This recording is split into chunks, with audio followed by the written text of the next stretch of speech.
Nagsimula ang storya sa pagpapakita sa atin ng dalawang imo na kasalukuyang papunta sa isang lungsod na kung saan naroon ang kanilang pakay na isang mangkukulam, siya si Gidi, isang uri ng witch hunter at mayroong personalidad na palaging mainitan ng ulo, siya naman si ASF, isang makapangyarihang beast ngunit sobrang kalmado, bagaman alam nila ang kanilang pakay na witch ngunit hindi pa nila alam ang itsura nito. Isang babae ang kanilang nakita at agad na tinanong na kung may witch daw sa lugar nila ang kanyang minsang nabalitaan. Masayang pinagmalaki naman ni Mary na mayroon daw siyang kilalang witch na tinuturing sa lugar nila bilang isang tagapagligtas, subalit sa lugar na kinalalagyan ng tatlo ay may biglaang naganap na pagsabog. Bumungad sa kanila ang dambuhalang isda na tila may nagmamanipula dito. Sinubukan naman lumaban ng mga pulis ngunit hindi nila ito kinaya na pigilan ito. Sa pagkakataong iyon ay dumating naman ang tagapagligtas ng lungsod kaya mabilisan niya lang napatay ang halimaw. Siya naman si Lady Witch, ang tinuturing ng mga tao sa lungsod ni Mary bilang tagapagligtas, ang hindi nila alam na may ibang motibo ito sa kanilang lahat ng hindi nila alam, sambit naman ng lalaking nagmamay-ari ng dambuhalang isda na si Lady Witch daw ay isang salot at sila ay niloloko lang nito at nagpapanggap lang na bayani. At sa hindi inaasahan na si Gidi naman ay biglaang sinubukan na atakihin si Lady Witch ngunit mabilis lang rin siyang napabagsak nito. Ang dahilan ng biglaang pag-atake na iyon ni Gidi kay Lady Witch ay dahil ito daw ang maghahasik ng lagim sa lugar ni na Mary nang hindi nila nalalaman. Lubos naman ang pagtatanggol ng mga tao kay Lady Witch dahil ito daw ang kanilang bayani. Bigla namang sumulpot si ASF at agad na humingi ng pasensya sa lahat dahil nga sa ugaling pinakita ni Gidi. Para makaiwas sa gulo nagpasya na lang muna ang dalawa na lisanin ang lugar ni Mary. Sa nagdaang 400 taon, ang lugar ni Mary ay sinakop ng malawak na apoy na naging dahilan ng pagkamatay ng karamihan. Ang pangyayaring trahedya naman na iyon sa lungsod ni na Mary ay dahil sa isang witch. Kaya nang mahuli nila ito ay agad nilang binitay. Sa muling pagbalik naman ng dalawa sa lugar ni na Mary ay saktong may magaganap na party doon, kaya maraming tao ang dumalo at sa kasamaang palad ay hindi naman pwede pumunta doon si Gidi. Nakikiusap naman sila kay Mary at sinasabi dito na huwag daw silang magtiwala kay Lady Witch dahil may kapahamakan daw itong dala sa kanilang lahat. Lubos naman ang pagtatanggol ni Mary kay Lady Witch dahil ito daw ang tagapagligtas nila. Matapos mapaalis ni Mary ang dalawa ay agad niya naman itong sinabi kay Lady Witch na lubos naman ang naging tuwa ng mangkukulam. Habang kumakain naman si Gidi ay may sinabi sa kanya si ASF na maghanda daw ito dahil babalik sila sa party ni na Lady Witch. Sinubukan nilang dumaan sa ibang daanan ngunit may mga pulis naman ang nakaabang sa kanila. Ginamitan naman ito ng mahika ni ASF upang maiwasan. Hindi nila alam na marami pa ang nag-aabang sa kanila sa labas.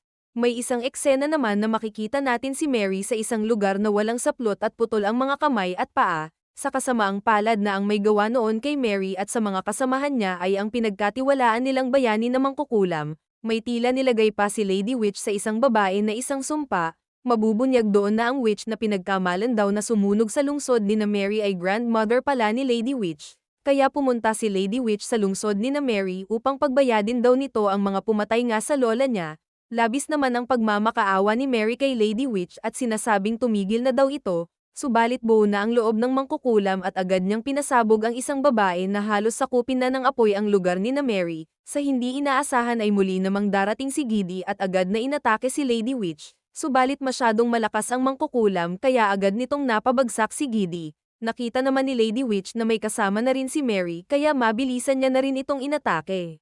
Agad namang naharangan ni ASF ang pag-atake na iyon ni Lady Witch at maging ang iba ay nilagyan niya ng mga shields. Sa mga pagkakataong iyon ay tuluyan na ngang nabunyag ang tunay na pakay ni Lady Witch sa lungsod nga ni na Mary. Hindi naman maintindihan ni Mary na kung bakit nga sila sinubukang patayin ni Lady Witch. Mabuti naman daw ang pakikitungo sa kanya ng lahat at tinuring pa nga siya bilang kanilang tagapagligtas. Sambit naman ni Lady Witch na deserve daw ng lungsod ni na Mary na kung ano nga nangyayari sa kanila ngayon. Labis pa siyang natutuwa kapag nakikita niya ngang nagdurusa ang mga tao sa lugar ni na Mary. Hindi naman pumayag sina ASF at Gidi na magpatuloy nga sa kasamaang ginagawa ni Lady Witch. Subalit sa harapan na iyon ni Gidi at mangkukulam ay may pinakita si Gidi kay Lady Witch na kanyang tato at malalaman doon na iyon daw ay isang sumpa galing sa witch. Ang paraan lang daw para maalis ang sumpa ni Gidi ay isang tunay na halik galing sa tao na magmamahal sa kanya.